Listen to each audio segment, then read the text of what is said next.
All right, and we are back, baby. Episode 4. And what did I say? UFC 263, big value. The team hits, baby. The team hits. Value. Huge value. Team made lots of money last weekend. If you missed out, sucks to suck, unfortunately. But the team made money. We posted our picks. If you didn't follow it, that is your problem. But we have a banger of a UFC Fight Night coming up on Saturday. Absolutely. Lots to cover on this card. We have PFL, Bellator hits. Tremendous weekend. Tremendous week. Tremendous weekend. The UFC was just a cap off. We had we sent out two parlays for two parlays for PFL. Bellator 260, which was on Friday, PFL, which was on Thursday. The PFL play was Bubba Jenkins and Clay Collard. That hit 202, by the way. Yeah, it was a 202. Making $2 for every buck you put down. Yeah, it was a good parlay. Bellator 260 bonus play was also a parlay. Aaron Pico plus Nick Newell and Bobby King over 1.5, which is guaranteed. It was a guaranteed. no-brainer. You know, you got Nick Newell over here with one arm. One arm. If you guys, one hand. Sorry. One hand. Sorry, not one arm. Sorry, one hand. This guy, when we were looking up, we were doing our research. We were looking him up, and I was like, "Is that just a glitch in the picture, or does this guy not have a hand?" Yeah. We're like, "How do you fight without a hand?" And big wrestler, because you can't exactly throw hands with one. You know. Yeah. We did a lot of research on Bobby King. Realized he liked to, push the distance and also work off his back. He was kind of comfortable working off his back, and that's exactly what happened. We didn't want to pick a winner in this one because the underdog. Close. It was very close. It was the bet line was 180 to 2. Yeah. And Nick Newell was the favorite, and Bobby King ended up winning. But we knew that it was gonna be a it was a pick'em. That's what I like to call him. Yeah. It was a pick'em. It's like pick that guy or that guy. There's no real winner. But yeah, what a banger of a UFC 263 card, man. We have been waiting. Electric in Arizona. Oh, we love it. Wow. We love it. I don't know what was in the air, but the boys were loving it. Oh, what I think for me that was probably the most electric. They go to Jacksonville first. Yep. And then they went to Texas, right? Yep. Easily. Didn't love Texas. Texas wasn't a great weekend. Texas was booing a lot, man. Yeah. Not a big fan of that. No. But Arizona picked up right where we left off with Jacksonville. Absolutely electric. I can't say that enough, man. I love it. And for one of the best cards of the year, in my opinion. We called that last podcast, episode 3. If you haven't listened to that, make sure to go watch that and tune in. Yeah. But yeah, this card was stacked. Absolutely. Heavy on the end. Yes. Last 3 fights, we will go over. Definitely. But man, let's go over our picks for the UFC 263 that we hit. So our main system: Carlos Felipe, first fight of the night, heavyweight, hits. Penny Kianzad, second main system, hits by decision. Hold on. Very biased. Very biased. The commentators did not like her, man. It's because she was fighting the old veteran, and she kind of wanted the old veteran to stick around and win, and we were kind of frustrated with it because it was making it sound like the commentators, especially Mr. Biased Joe Rogan. Oh my goodness, man. We were watching that. We're like, are we seeing a different fight right now? Man, we were watching that, and I miss DC. Where are you at, man? I think he was coaching his son's wrestling camp. Or something like that. They're at Nationals or something. But DC, we need you back, man. There was way too much bias on that card. Yeah.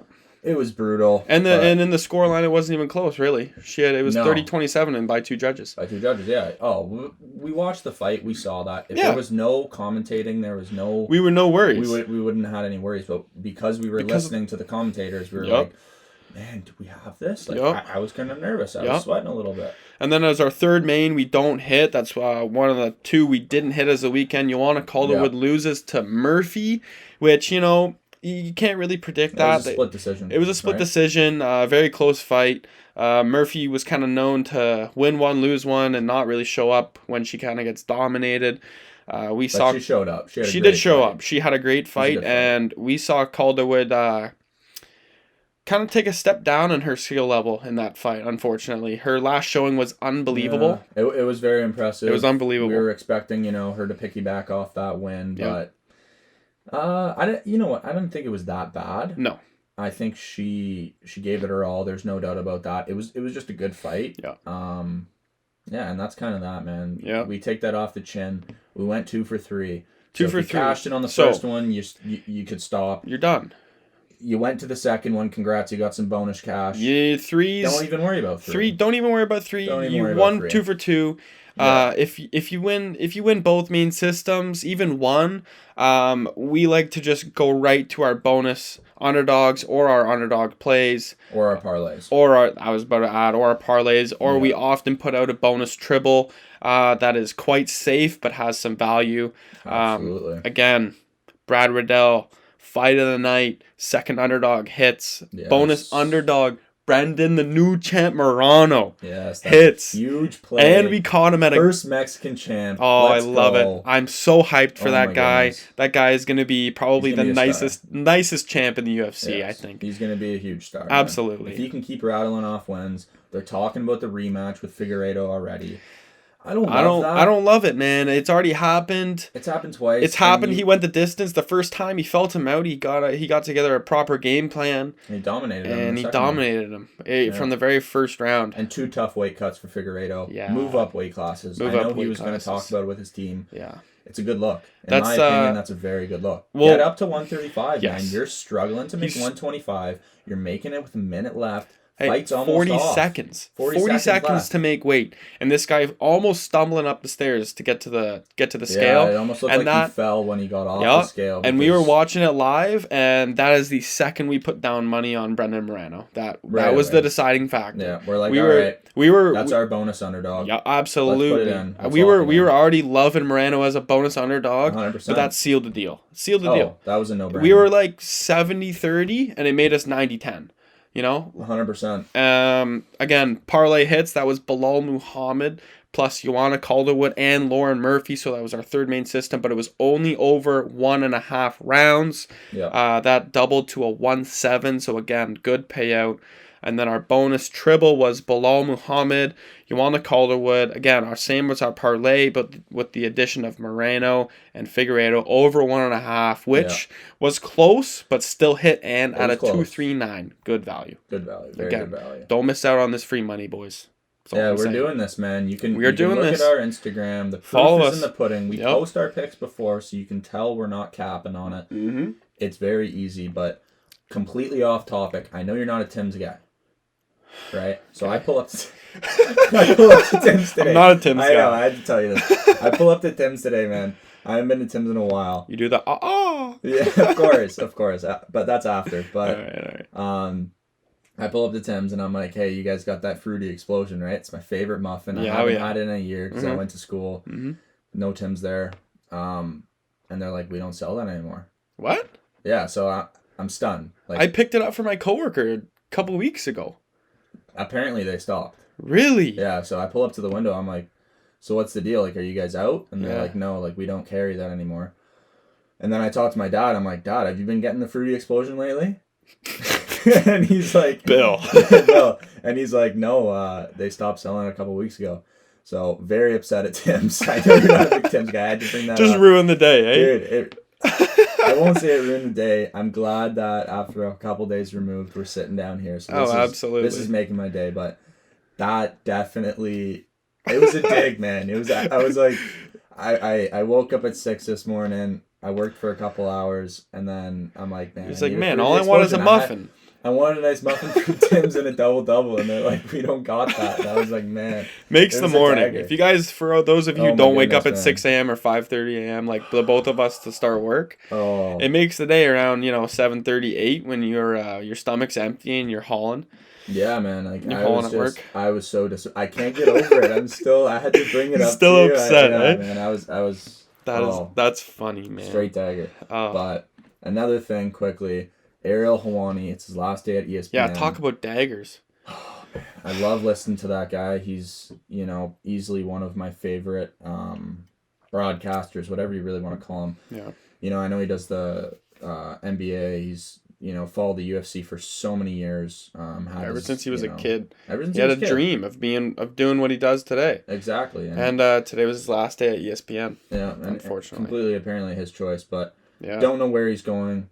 But in honor of Ariel Helwani. I gotta bring it up today. I looked it up. The national holiday. You would never guess it. No. It's National Big Smiles Day. Ben knows all about that. I'm a big smile guy. He's a big smile guy. Big smile guy. Even when there's stuff floating around back in high school about him, we'll talk about that on a different pod. Yeah, maybe when we get a little bigger fan base, stop caring a little bit. Yeah, but, yeah, Big Smile Day. So that's for you, Ben, and that's big shout out to Ariel Helwani. I know funny, we're both man. big fans, yeah, and we love you. So whatever you're going on to do, good luck with that. But exactly, I'll throw it back to you, man. I'm sorry, I got a little off topic. Oh man, but I'm gonna continue on the dagger topic. Talk about daggers. Marvin Vettori and Izzy Adesanya. Dagger. What do you mean? Yeah, for Marvin Vettori. Stuck a dagger right in him. Stuck a dagger right in him. Yeah. Won all 5 rounds. All 5 rounds. See? I don't know about that. So this is where I wanted to bring it up with you because apparently Marvin Vettori, after 5 rounds is over, before he thought he won the fight. Before decision is done, thought he won the fight. And he goes 50 to 45. On decision card is not even in the realm of question for me. He goes, the only thing that separated the two of us was the leg kicks. And he goes, I just don't deserve anything more. So he didn't shower. He went home, did a 5-mile run. Yeah. And sulked himself to sleep. Like, I'm sorry, but you're facing Izzy Adesanya. Like, you're probably not going to win. I'm sorry. And see, I don't think it was... I don't think I didn't agree with the judges on that one. I thought it was a closer fight. I think Marvin Vettori took him down, 6 times? Yeah, significant times.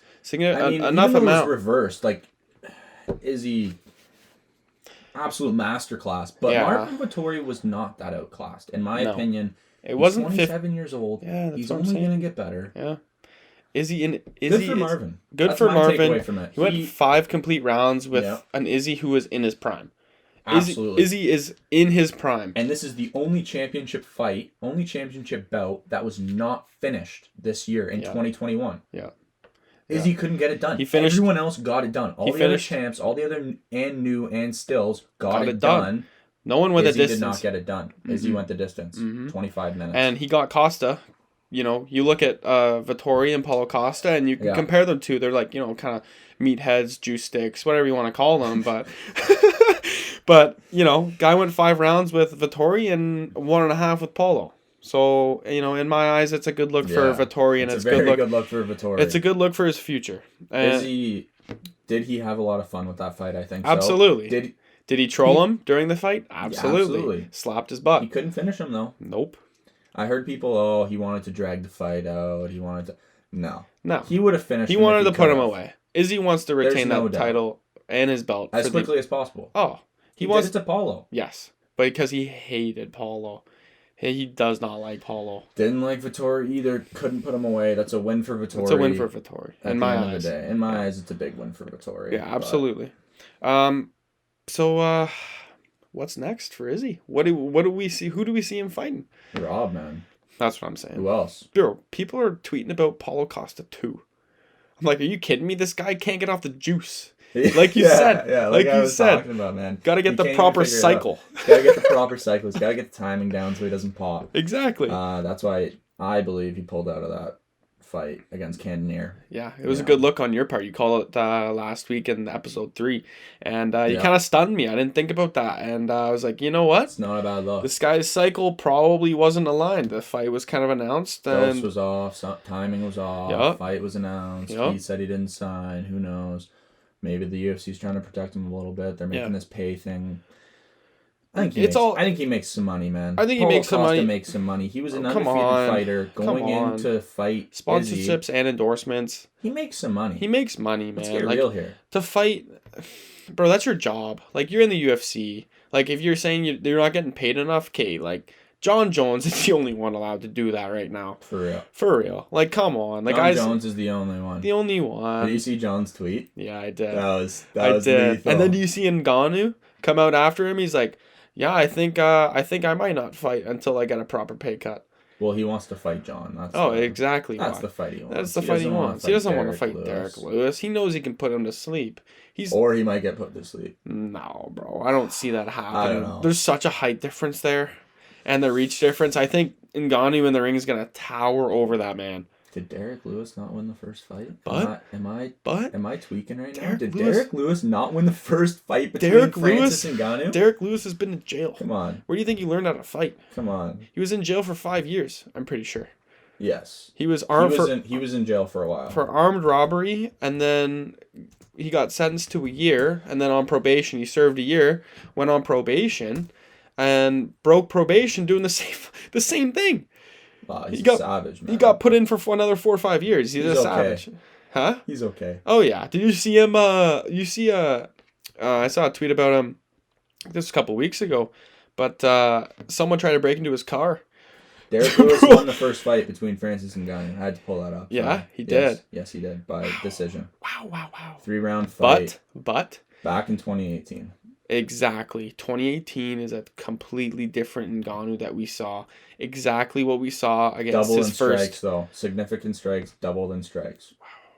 But we saw Stipe Miocic that first fight, and then he walked into the second fight completely different. I agree, but he stuffed you can't compare Stipe to No, you can't. Absolutely not. Derek. But he stuffed the first takedown, and we were like, uh-oh. Derek's not going to take him down, though. No, absolutely not. Right. But you think Derek Lewis is going to outvolume him and outpower him on the feet? I don't know. Very possibly outpower. I think if he connects with Francis' head, I think it's a different story. Ngannou leaves himself open. He loves to swing, and he loves to swing wide. I know. We saw a different Ngannou. I agree with you. It's hard for me to not take that beast. I think that's a little aggressive hot take by you. Yeah? I gotta say, man. I really want to see that fight again. I think it goes a little different. I think both of those guys like to stand and bang, and we see that a little more in this one. Absolutely. I would be putting a little bit of money on Ngannou, I think. But Derek Lewis would be a fat underdog. Oh, fat. Probably a 375, something like that. Probably. Something like that. But speaking of heavyweights, Rosenstrike. New matchup. We got it's scheduled. Yeah, we were talking about against Curtis Blaydes, the guy who got slapped by Ngannou. Uppercut. I like Rosenstrike in that fight. You do, eh? Because Derek Lewis, man, he's probably having some reminiscence of that last you mean fight. You mean Rosenstrike? No, sorry. Curtis Blaydes. Yes, Curtis Blaydes. Having those reminiscence, visions. Yes. And Rosenstrike provides the exact same potential. Exact same. He does, but it depends.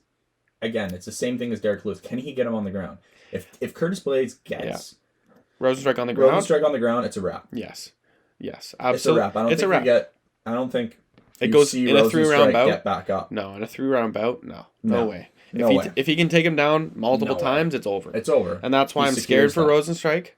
If he can keep it on the feet, I think it's Rosenstrike.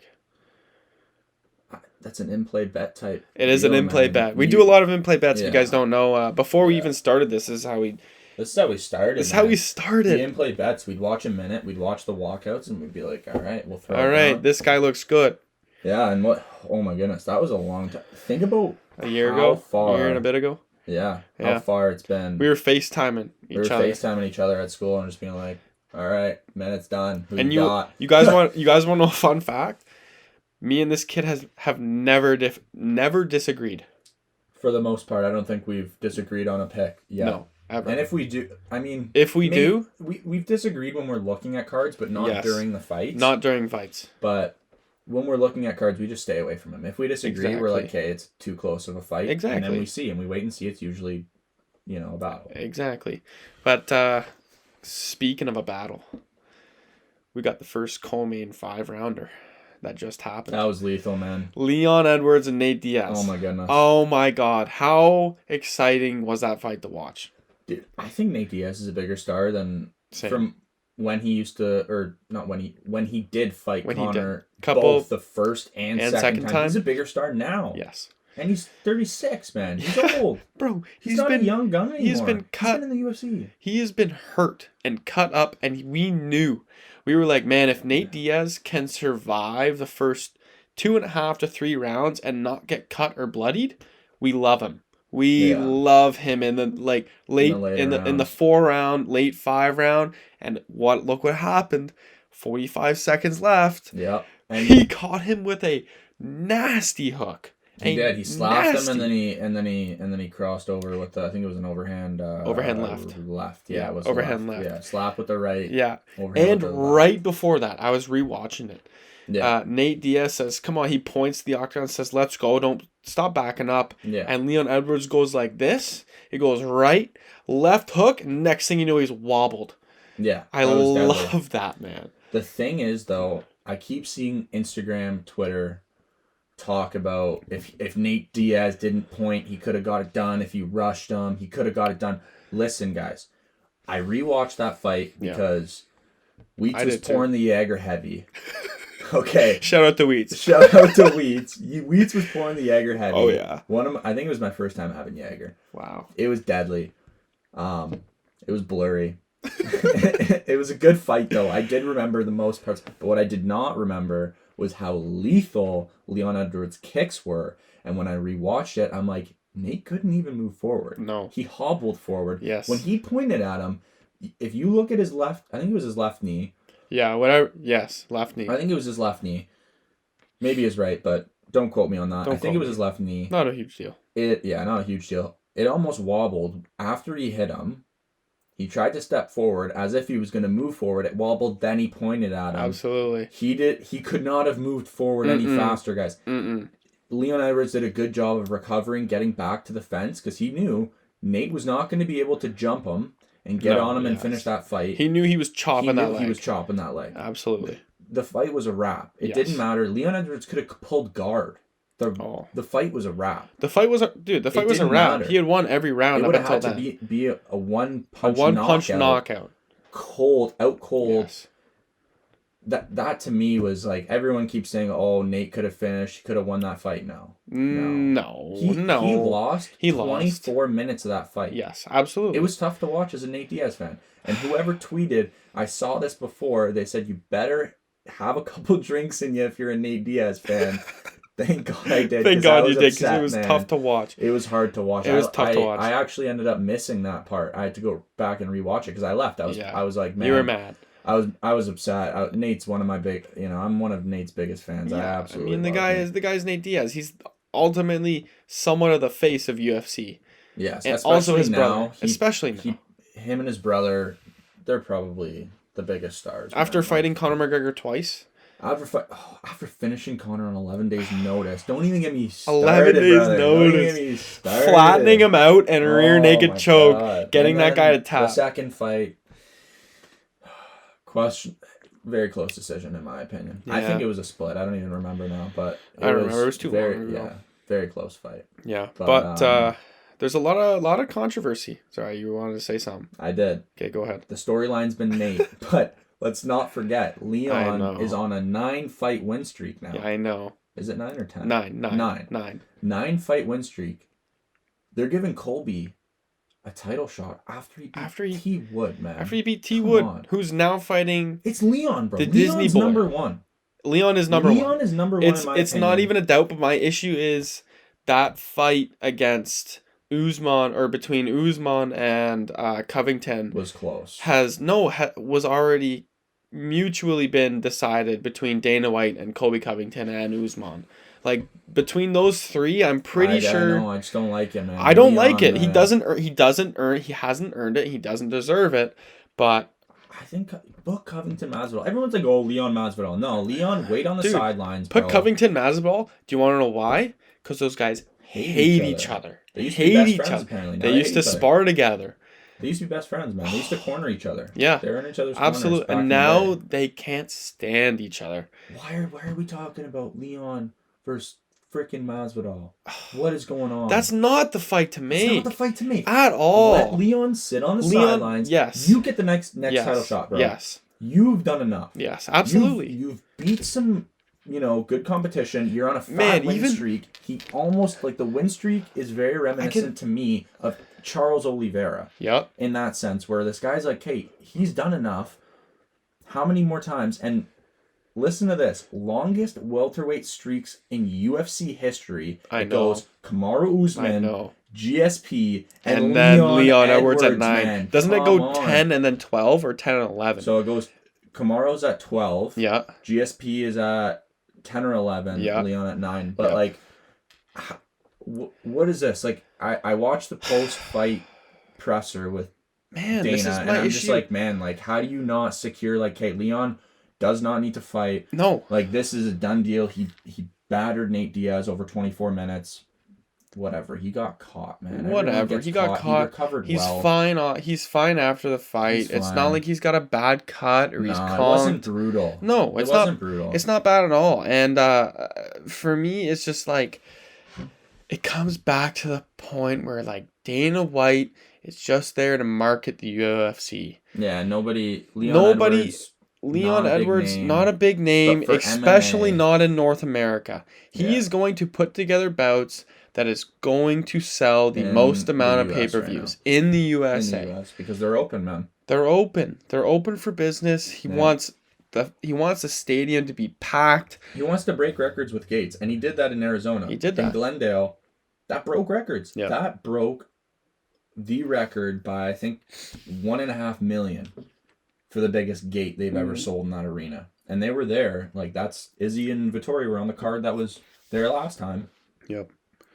Yeah, I mean, that's what we think is for next for Leon. He's earned that. Don't go fight Masvidal. Don't go fight Masvidal. Dude, I see that being a repeat of Bilal. Yeah, dude. It's going to be done in under 2 rounds. I see it being done in under 2. Masvidal. Maybe 3. Maybe. And the thing is, when was the Masvidal-Usman fight? That wasn't that long ago. No, it wasn't. That was what, 2 months? Dude, and he got slapped. He got slapped. Now he needs to take 6 months from then, and then probably another 2 or 3 for exactly. Camp. Like, you don't want to give... Man? Bro, Leon Edwards has already had... Usman's going to fight now soon, apparently. That's what he is. They're talking October, they're September, talking... man. Yeah, like, in a couple months, like, Leon Edwards is going to be... That timeline is going to be perfect. He's got 4 or 5 months off. Yeah. Enough to make... After that fight, to make the decision. Usman's probably going to win that, I feel. This guy's dominant. And then after if he wins that fight... Covington is always game, but like, if we're looking at who's the better fighter, who's improved more, who's made the bigger leaps since that first fight. Usman put everyone away. Dude, Usman gets better every time I see him. He's lapping everyone now. He is lapping what he's doing. Everyone. Usman gets better. And who did you want him to lap first, Leon Edwards or Colby Covington? Colby. Smell you, Colby. Yeah. I'm not a fan. The guy's an ass. Yeah, and I think it will be a better fight when, give some Leon a little bit more time. Yeah, absolutely. He's still young, man. Oh, dude. He's still young stuff. The guy already took a bunch of time off, man. I know. You don't want to do but a that fight's going to happen soon. Yeah. And then hopefully Usman gets away unbattered. Whoever wins the title gets away unbattered, and then they can make that fight, exactly. 6 months after, whatever. But now we're talking what's next for Nate Diaz, and I see a fight against probably two of our favorite UFC fighters ever to hit the octagon. I have no idea who you're talking about right now. And that is about at 170. Tony Ferguson. Tony Ferguson is no longer... Nate Diaz. Tony Ferguson, get out of 155. Come in at 170, meet Nate Diaz for a 5-round co-main. I love the 5-round co-mains. I love it. But I don't know if they're going to do that again. I listen to Dana. I know. I want to see it, man. It would be nice. For me, it's just like the loser of that, okay. You're probably done. Like the loser of that, you're probably done. And then the winner of it. Who do you even see winning that fight? I know I got my pick. I know I got my pick. Nate. Yeah, Nate. Tony's not winning that Tony's fight. not. Dude, now. Nate looked good. Nate looked good. Nate, he said he had a couple problems a month. Yeah. And for me, Al-Kukui has looked a little worse every time we've seen him. Ever since that Gaethje fight, he's been damaged, man. He's been damaged goods, and he's gotten a little worse over the past 2 or 3 fights that we've watched him. And I really do want to see him get a prelims fighter. I think he needs that. So as much as I would love to see that fight, we would also see probably El Kukui get booted out of the UFC or retire. In my opinion, I don't want to see that fight, man. Yeah. Like, I wouldn't mind seeing it, man. Like, I would enjoy seeing it. Like, watching it.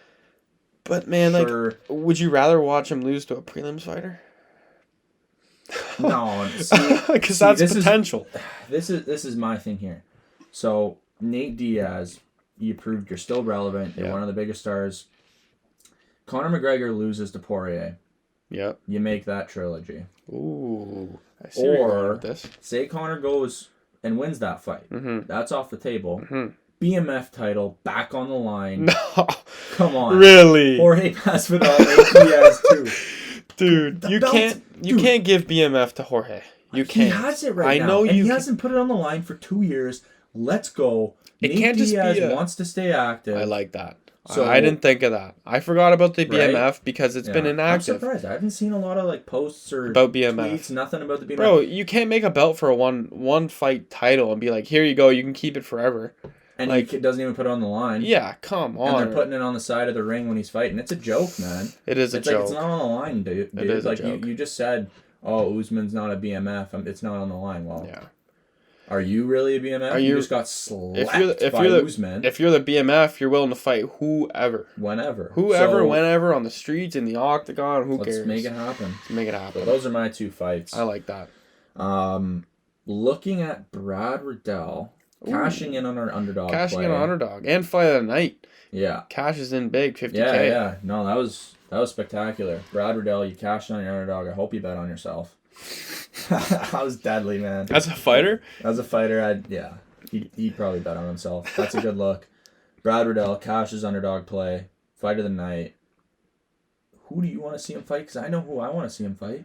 Who do you want to see him fight? Gregor Gillespie. 155. Let's go. I like that. It's a good fight. I like that a lot, Riddell, actually. I think he posted on somewhere about it, and I saw that. I was like, it's a good look. I think that's a really good fight. Yes, Gregor Gillespie struggled in his last, but defeated a monster. But he also looked really good. It was like he came back from the deepest, darkest part of the woods that he could possibly be in. Came out round 2 and said, "I'm winning this fight." And he said, "I'm not tired anymore." That's that was insane. He said, "I'm not tired anymore." That was insane. Yeah. Oh man.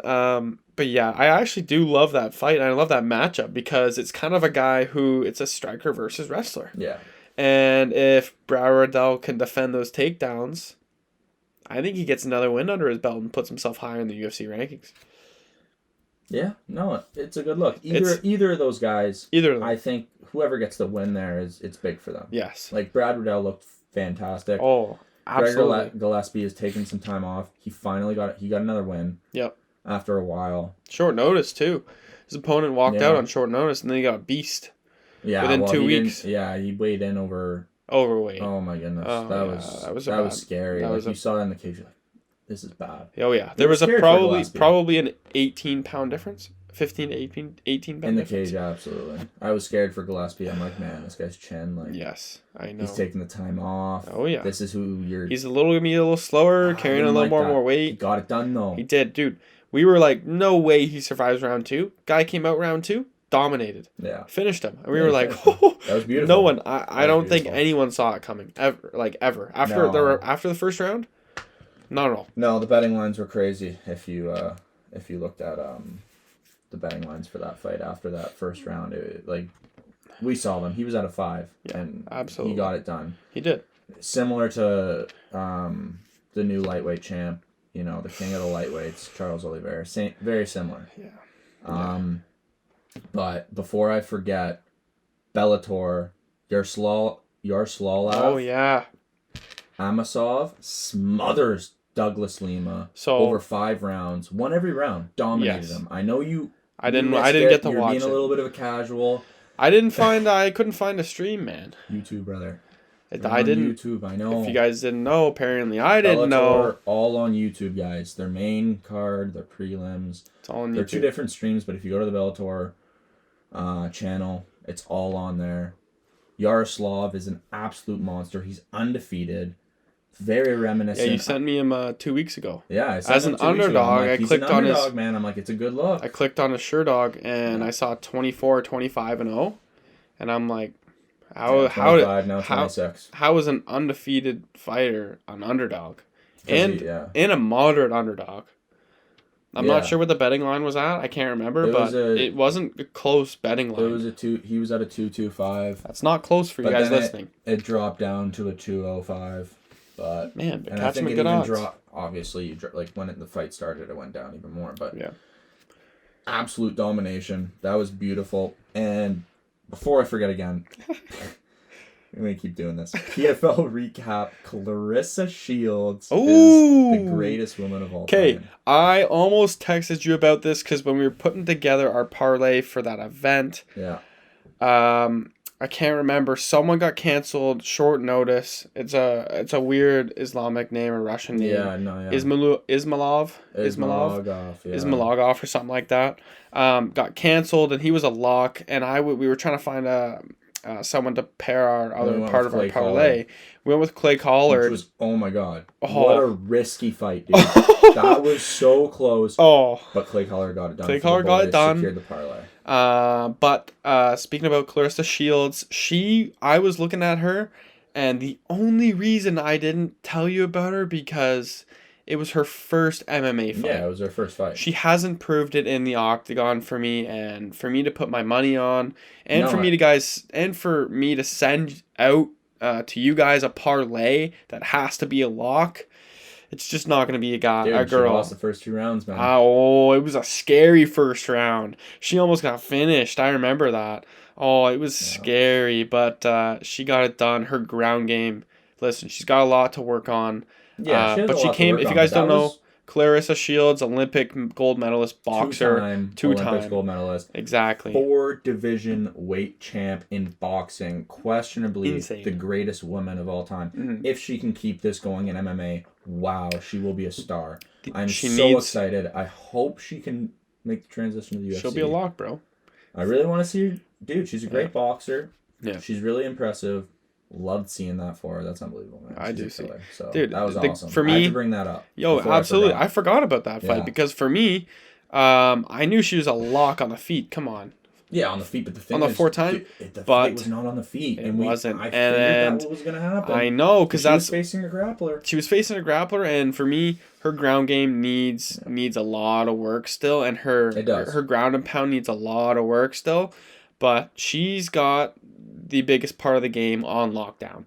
The stand-up is gorgeous. She's such a good striker, but it's different. If she can learn the stance is different. Oh, it is. Absolutely, striking in MMA is different than boxing. If you guys think boxing and striking in MMA is the same, it's very different. Completely. You're gonna see it in the Tyron Woodley fight against Jake Paul. He's learning. Yeah. He is a fresh boxer. He's a fresh boxer, man. It's very different. It is very different. It's a lot more. The basics are the same. Yes. But transitions, the combos, everything, the pace. The pace completely different. Your legs now are completely at play. You stay in that boxer stance. You saw what happened to Conor McGregor. Yep. You came out in that Poirier fight, boxer stance, shoot apart. Exactly. So, but that just kind of goes to show you. We love to see that, though. Absolutely. And did you see Michael Chiesa versus Vicente Luque has been booked? Has been booked. That's a great fight. That is a great fight. Michael Chiesa was trying to call for a title shot. Come on, man. You haven't earned that. Come on. You haven't earned anything. Over Leon? Come on. So, I like that he took the Vicente Luque. Yes. For me, I'm a big personal fan of Vicente Luque. Vicente Luque gets it done in 2 rounds. I'm calling it right now. I was about to say under 2.5. Yes. Under 2.5, Vincent Luque. Yeah. Absolutely. I did see that matchup. There's been a lot of new matchups made by the UFC, and it's going to depend if Michael Chiesa can withstand the fury. Weather the storm. Yeah, that's what it's all about. If he can weather the storm for 2 rounds, tire Luque out. I know Luque doesn't really get tired. He's got a pretty good gas tank and stamina. Good gas tank, but I think that's going to be the downfall, though. If the fight does go over 2.5 rounds, you might see Chiesa take over a little bit. Speaking of over 2.5 rounds, this weekend, upcoming UFC Fight Night. Yeah. Good looks for over 1.5 rounds. Very good looks. Very good looks. Very good looks. If you guys are listening to this point, if you guys are listening up until this point, we appreciate it. We respect it.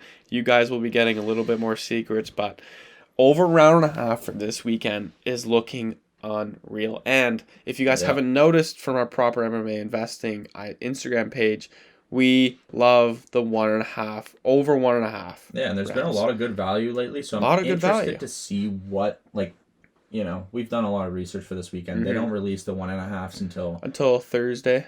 Yeah, Wednesday, Thursday, night, Friday, maybe. It all depends. Depends on the fight, too. Depends on the fight. There could be some that aren't uploaded. The odd makers gotta figure that out, but there's been a lot of good value. We made a lot of money over the 1.5 rounds this weekend. It's a good look, man. We made a lot of money the weekend before that. Good look for the parlays, keep going back. Keep going back. 1.5 rounds has done us, phenomenal. Yeah.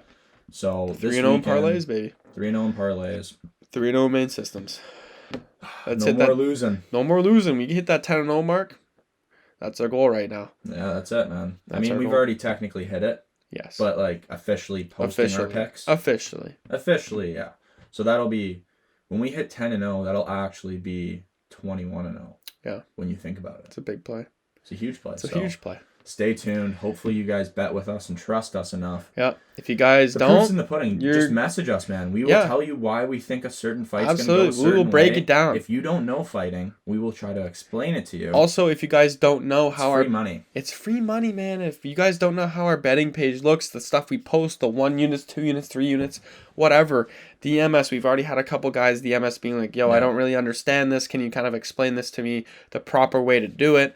And there is a proper way to do it. Oh, yeah. Just let us know, comment, description, message us through Instagram. Whatever way. Anything. Whatever. Anything Text you want. us. I'm sure if you're watching this, you probably have our numbers. Yes. But, sneaky card, man. It is a sneaky card. There's a lot there's a lot. For me, I've already spotted a couple underdogs. Yeah, there's a few underdogs. There's a few underdogs for sure. There's with a lot of good value. Yeah, a lot of good value. Not huge underdogs, but they're plus 210s. 210s and up, like that's good value. Dan Ige is an underdog against the Korean Zombie? It's split, I think. Oh, it's split right now? Split 190. When I last saw it, it was he was an underdog. And for me, it's like, is the Korean Zombie still relevant? And is he still relevant? Is another fight. And guarantee you, I'm calling it right now on the pod, over 1.5. Yes, absolutely. Over 1.5. Bro, these guys are going to swing. This is not going to be on the ground. No. At all. No, but I'm calling it right now. It's going over 1.5. Yes. There's no way. We don't know what the betting odds going to be like that, but it will be a lock. Dude, I think it's going to be pretty good because Dan Ige is coming off a, 8-second knockout first punch? Yeah. Whatever it was. And the Korean Zombie has power. He's one of the few Koreans that is known to just stand and bang. Yeah, he's very, very dangerous. He's very dangerous. Very good striking. Very good. This leads us to the next fight. The boa constrictor, Alexio Linek. What is he, 45 now? 54 fights. Something insane against Sergey Spivak. Can the young gun get it done? That is the story behind this one, in my personal opinion. Alexio Linek, it doesn't matter how old he is. If he gets a hold of you, you are in danger. The scarful chokes that he puts together, the belly down arm bars, they're insane. Absolutely ridiculous. The transitions are insane. Ridiculous. They're absolutely insane. But he's had a tough couple of last fights. He has. And this guy, I think, mistake me if I'm wrong, he has the most UFC fights history, like ever. I couldn't tell you that stuff. I think he has 54 wins. Hold on, I wanna try and find this for you guys just to make sure. Dude, he's 59-15. He's got a lot of fights. I don't know when did he come into the UFC? What year was it? 2014. So he's been around for a while. Almost, yeah. He's pushing upper 10s. He was in there when Nate Diaz. Absolutely. And this guy's been KO'd. He's been KO'd a lot. This is a fight that I'm really looking forward to seeing Sergey Spivak. Are you the real deal? Are you the real deal? This is your shot. This is your test. Kid, this is your shot, man. And for me, Spivak has the potential to kind of put the legendary Alexei Olenek out of the UFC. Yeah, this is very well Alexei Olenek's last fight in the promotion. Maybe in mixed martial arts in general. He might move to Brazilian Jiu-Jitsu. Win or lose. The guy's 43. 43. Yeah. You don't see too many UFC fighters pushing over 40. The second they get over 40, DC was the only one that was successfully doing that. And that's DC. We're talking about one of the greatest ever do it. One of the GOATs. So, yeah, that's the storyline behind that one. Really want to see Sergey Spivak come out fresh. Yes. I'm really looking forward to that fight. Moving down the line a little bit, Chito Vera, Marlon Vera, whatever you want to call him, against Davey Grant. That is going to be a banger. Yeah. I don't know who I'm backing in that one. I don't know who I'm backing either. For me, it's probably a little leaning towards Marlon Vera. But again, it's probably last fight and you saw the holes in this game. It's probably going to be one we avoid. Yes, we already agree on that. Yeah, like it's probably a 50-60 in my mind. And for you guys, we don't put out 50-60s. No, we're putting out locks, guys. Putting out locks. We've been doing this, so. But we also have another guy in the card, Bruno Silva, who was previously made us money. Yeah, he did. Yeah. So he was one of our previous main systems. Actually. Yep. So he's already made us money. We'll keep an eye on him, as well as Diego Lima against Matt Brown. That's going to be a very. That's going to be a banger. I'm very excited about that one. That's going to be a banger. Early prelims fight. Yeah. Chaos Williams is on this card. I know. That's going to be. It's guys, we're telling you, card, man. It's a very sneaky good card. It's a very sneaky. You look at like the previous fight night with Rosenstrike and Sakai. Mm-hmm. That was not impressive. It was like bad. It was bad. The PFL Bellator 260. They put together. I would have much rather watched the PFL and Bellator 260. Say it was this coming Saturday. They had it on the same night. I would not be tuning in to UFC. No. I would be like, sorry. I'm gonna rewatch those fights. These guys put together better matchups. They put up better matchups. Bellator and PFL. If you guys don't watch it, very impressive lately. Start watching it. You gotta start watching it. More often. I know. I have started watching it, but not early prelims. No, I need to watch. I need to watch full cards. Yeah, they're very interesting. Yeah. There are a lot of underdog hits on that. We've seen that. We've seen that happen, and like a lot of 108s to 6s, and if you do your research, I'm like, wow. You got guys that are 6s on like 7-fight win streaks. Yeah, it's like it's insane. It's insane. And then they sneaky value. Man. So but we'll continue. Value. We'll continue to put together a parlay a week and a parlay for PFL and Bellator week. Yeah. We will be setting that out. A parlay, if not 2 picks, win, and then if lose, take this guy at least. Mm-hmm. Most likely the parlays. We're really liking the parlays. They're getting us value right now. Yep.